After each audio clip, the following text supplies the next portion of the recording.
Magandang araw mga ka-farmers, welcome ulit sa aking YouTube channel. So bali sa video na ito mga ka-farmers ay magha-harvest kami araw ng Merkulis. So pang 100 days ngayong araw mga ka-farmers. Ayan yung mga bunga niya, maganda pa rin naman. So pang 103 days. Pang kuha na ito mga ka-farmers na pitas. Parang 18 na pitas. So pinasok ng white flies mga ka-farmers. Ayan o, dami ng white flies. O dahil ginamitan ko kasi siya ng synthetic para pang trips, kaya yung nakapasok. So yun yung mahirap mga ka-farmers, no? Kasi pag gagamit ka ng pang trips, yung pang white yung white flies naman yung papasok, at saka mga fruit borer. Ngayon balik na naman ako sa Formula 1 at saka Bio-Optimax dahil may trips at saka nakapasok na may white flies at saka shoot borer at saka fruit borer.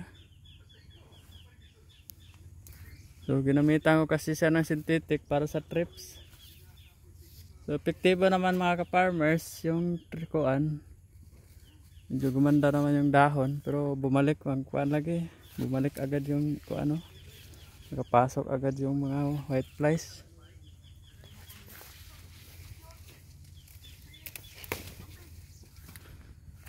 So malalaki naman yung bunga niya mga ka-farmers. Ayan.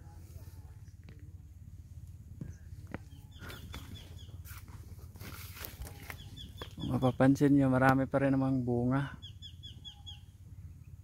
lalo na dito.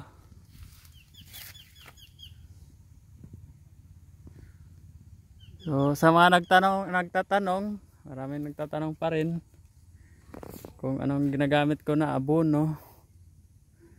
So ganun pa rin mga ka-farmers, mega pa rin yung yung foliar. Wala nga akong ginagamit dito na foliar, yung biotonic lang.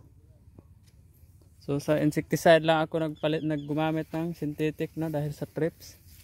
Pero dahil gumamit ako ng pang trips, ayan, dami na ng white flies. Yan o, gabi yung lumilipad.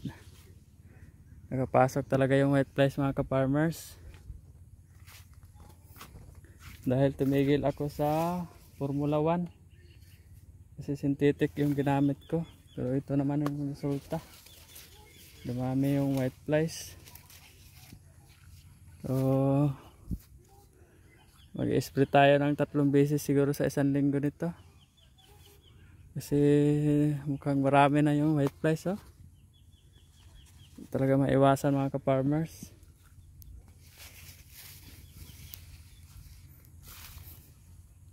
Marami naman siyang mga bunga. Ayan, maliliit. Marami rin.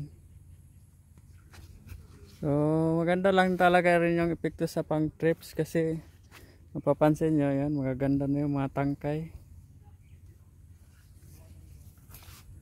Wala na masyadong tama. Ang trips naman yung problema ko ngayon, ay yung white flies.